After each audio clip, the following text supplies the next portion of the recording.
Alright, ladies and gentlemen of the internet, chili and the cheese. I am knee deep in Benadryl season, so my allergies are killing me. So please forgive me if I'm a little bit nasally.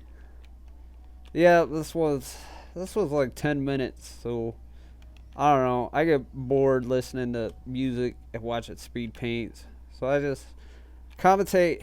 It's a good opportunity to catch up on some Mario Kart. It's been a while. This piece was epic. I actually started this piece a little while ago, and I stopped because I really liked it, and I wanted to boost my skill level, learn some new things, and then come back to it. Here's still the rough phases. I came back to it though. I realized like my visual library is a little ridiculous because like it started out it's Poison Ivy from Batman inspired because about a year ago, shoot, year and a half ago, I did a Harley Quinn fan art. So this year I wanted to do like kind of a Poison Ivy thing, and then it morphed into what you see there. And then I really started to look at it and noticed her color scheme. It's the exact palette of Lois Griffin. It tells you how much Family Guy I watched back in the way. So much so that, it subconsciously just comes out. Forgive me. It's airport stage, Mario Kart. I will be with you shortly. God dang potato pills. Dragon was cool. Like, as you could tell, I was going just for like a normal dragon. But then I started playing with layer opacity and just different layer options. And kind of, you'll see in a second. There it is. That's where I start playing with it. And I really like that translucent look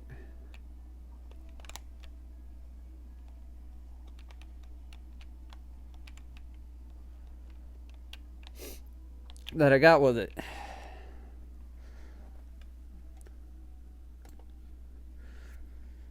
Sorry about that. Just had to go get the coffee pot. And then I talked for 10 minutes and I forgot to press the record button for my mic. So I gotta do it again. Do the second half of the voiceover again. And I totally forgot what I said because I was playing Mario Kart at the same time. Got first place. It was a pretty good voiceover. It was a good time, but I missed it. I didn't capture it morally forever on the interwebs. That's okay though. We move forward. Oh, that water is actually like I use what they call a texture for that in Photoshop. I took a photo that I took a couple years ago, and I just played with the layers, played with the layer styling a little bit. I think I used multiply. That seems to be my favorite. Uh, Playing with all those shadows, man. Yeah, I guess it's good to have those on a layer. This piece, I got fed up. I just, I ran a risk. When I came back to it, I looked at it. There's so many layers, it was bogging down my system. So, and I couldn't record at the same time. So I took a gamble, I took a risk.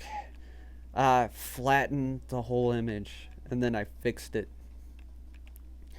And that's how you get better. is like you could use the history window and go back and do that forever, and you're never gonna learn anything. Like what I found just listening to like the other vloggers on YouTube is that that's that's how you level up. That's how you get better. It's like learn how to fix things, break things, and fix things. Then you understand how they work. If you can put it back together, you can do it right the first time. So it's just a big old learning experience. And this one had a lot of what my sister calls features, but that's all right. It's one of my favorites now, just because I learned so much on it, and big confidence booster. Once I minimalize those layers, I had to get in there with because of that texture, which got me in your trouble. If you're gonna use textures, do them at the end. Think about it ahead of time, because like I had to bust out the clone stamp tool, and that thing's imperfect. I mean, you could do some cool things with it, but it's just all right. And when I had to get back in there and remove the stroke from the original drawing that got flattened with the image, became real difficult around that textured water area, because she wound up with a blurry glow around her, which didn't drive. This is where I really started to have fun with it.